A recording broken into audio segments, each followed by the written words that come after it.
Hello, friends, and welcome back to Stories About Entitled People. Today's story is about a single father who opened his home to his struggling brother and his family, only to find that his kindness was repaid with insults, manipulation, and one unforgivable comment about his children.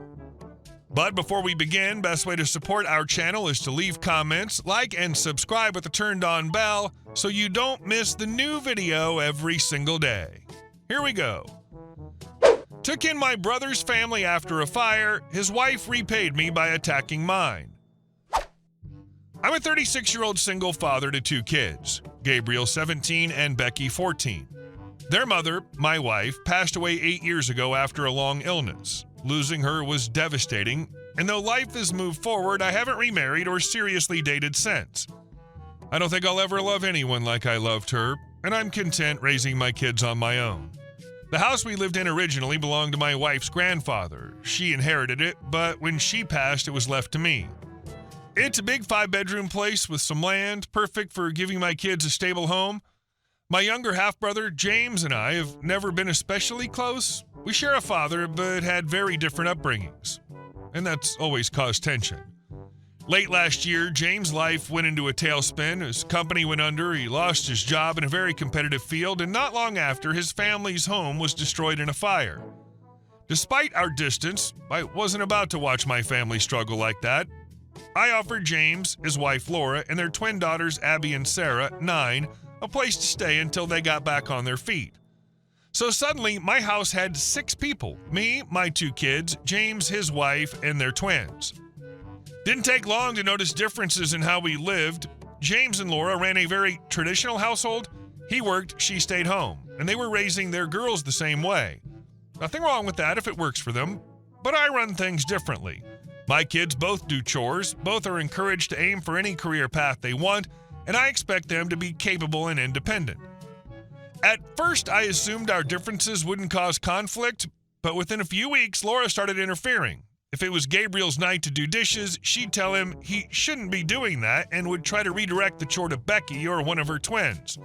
James began asking Becky to fetch him drinks or clean up after him when he could clearly do it himself. I shut this down every time and eventually had to sit them both down. I told them bluntly they could run their household however they wanted once they had their own place, but in my house, this is how we do things. They pushed back, but I held firm. They backed off, at least for a while. The next few months passed with only minor hiccups. Gabriel occasionally clashed with James over differing opinions, but nothing more than heated breakfast table debates. Becky sometimes got annoyed at the twins for being clingy, but that was typical teen stuff. By late July, James had landed a new job and they began looking for a house. It felt like the light at the end of the tunnel, but right then I noticed Gabriel suddenly became uncomfortable around Laura. He avoided talking to her, didn't want to be alone with her, and grew noticeably tense in her presence. When I asked him about it, he brushed it off, saying she was just being herself and pushing her ideas about men and chores on him again. Since they'd be moving soon, I decided not to press. Then Becky came to me one afternoon when James' family was out. She said Laura had told her some awful things, that the reason I hadn't remarried was because women my age don't want weak men, that my late wife probably had an affair before she died, and that I was jealous of James because he'd earned everything while my house was just a handout. Laura even said Gabriel would grow up to be a pussy like me. I was already furious hearing this, but I asked Gabriel if Laura had said anything to him. He admitted she had, the same comments, plus one even worse. She offered to hire a hooker for his 18th birthday so he could become a man. Gabriel isn't into girls, and when he told her, she laughed and said, "You'll learn to be." When James and Laura returned that night, I confronted her. She didn't deny any of it. She just laughed, called it jokes, and told me to lighten up. I told her clearly she either gave a genuine apology or she left my house that night. James and Laura were outraged, claiming I had no sense of humor. I repeated myself, apology or she goes. I even told James and the twins they could stay if they wanted, but Laura was no longer welcome if this was how she thought it was appropriate to speak to my kids. Instead of apologizing, they packed up and went to an Airbnb. A couple weeks later, they found their own place. Our family's reaction has been split. My father, predictably, took James's side. James and Laura have dramatized the story to friends, saying I threw them out in the middle of the night for no reason. In reality, it was around 7 p.m. and they left by choice rather than apologizing. Surprisingly, James's mother actually reached out to me. She agreed Laura's words were inappropriate, though she thought I overreacted. Meanwhile, I've been catching a lot of flack from relatives and mutual acquaintances, some of whom think I was too harsh, but I don't regret it. My kids come first, and I won't allow anyone, family or not, to disrespect them or me in our own home. At the end of the day, James and Laura's family's no longer my responsibility. They have their own house now, and my kids and I can breathe again. I know I did the right thing, even if others don't see it that way. Ah, yes, the traditional lifestyle, wherein auntie offers to get a hooker for her nephew. Ick. You did not overreact. These are terrible people, and getting them away from your children as soon as possible is the correct response. And our second story. Want to mow part of my grass while I'm on active military duty? Have fun repairing your lawnmower. So this happened starting around 2008. My then wife and I purchased a small starter house. I was in the National Guard in a state that stays busy with natural disasters. Therefore, I stayed busy. My neighbor was a crabby old man that was retired and had too much time on his hands. He wasn't very friendly, so I just kept to myself. While I was on active duty, my wife would stay with her parents, so the yard would grow tall when no one was there. When I would get back home, my neighbor would spitefully cut one path of grass in my yard to let me know it needed to be done. After a few of these occurrences, I told him he can either cut the entire yard or he can stay out of my yard. He griped that I don't cut my grass enough. Once more, I came back home from active duty with one path of grass freshly cut. My neighbor's mistake in all this was that he always cut the same path of grass down the side of my fence. The next time my grass got even remotely tall, I went out late one night and laid down long strips of bale wire, approximately 10 to 20 foot strips, in the spot he always spitefully cuts. A week goes by, the grass gets taller, neighbor takes the bait. The morning after, I see him under his carport with his mower lifted by a chain, having to cut all of that wire tangled in and around his blades loose with cutting pliers. He never touched my yard again. And our next story. He tried to expose my salary to embarrass me. I was working at a startup company with around 50 to 60 employees as the head of software development unit.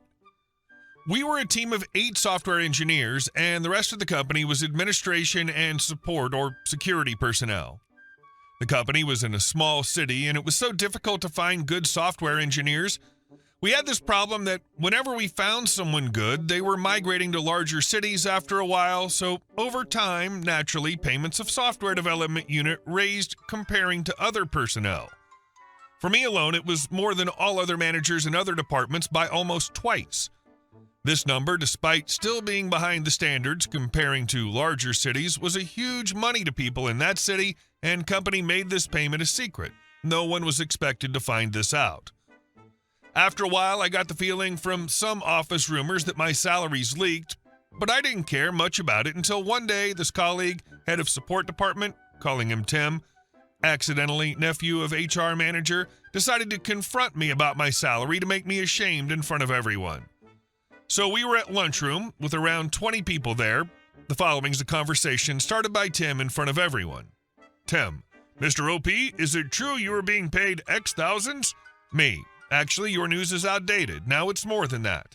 Tim: do you know why they don't pay us support department the same? Me: I don't know, better ask HR. Tim: I want to know your opinion. Are we getting paid a lot less or are you getting overpaid? Me: I'll answer you with an honest suggestion. From tomorrow, let's switch our roles. I will also give you 2 weeks of mentorship, and then you need to manage the department on your own with my salary. I'll also take your responsibilities, but I don't need your mentorship or help even for a single minute. We can discuss the salaries again after 2 months. At this point, everyone started to laugh, including one of our senior accountants, whom never was seen laughing. Tim at this point blushed and continued with, "No, I knew why you were getting paid so much. I just wanted to know how we can increase ours," which wasn't his initial statement. Me: then again, I advise you to discuss it with HR. Tim: thanks. It wasn't the first time, but it was one of the best times I answered this question.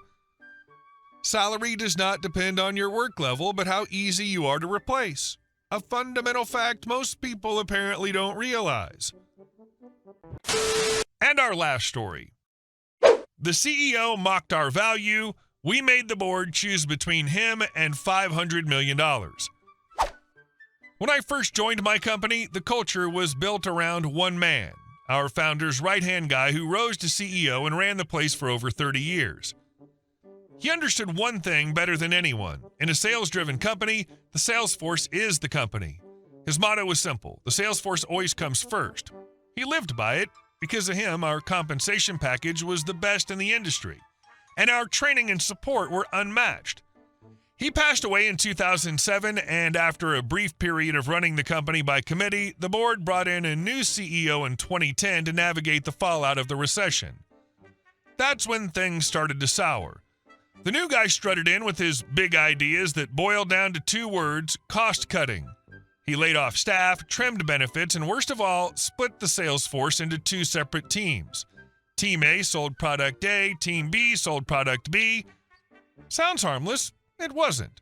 Imagine working with a client for years, building trust, and when they finally want to buy a solution, you can't sell them because the CEO drew a line in the sand. You have to hand over the deal to the other team and watch your commission disappear. The tension was unreal. Still, he left our pay alone, so we put up with it, until the rumors started. Word spread that the commission structure was about to be gutted. At first, we thought it was just gossip, but at our annual meeting where the new comp plan was set to be unveiled, the entire top 20% of sales, who by the way brought in over 70% of the company's revenue, got together. 37 of us, all with the same agreement. If the cut was more than 8%, we walk. No yelling, no bargaining, we just leave.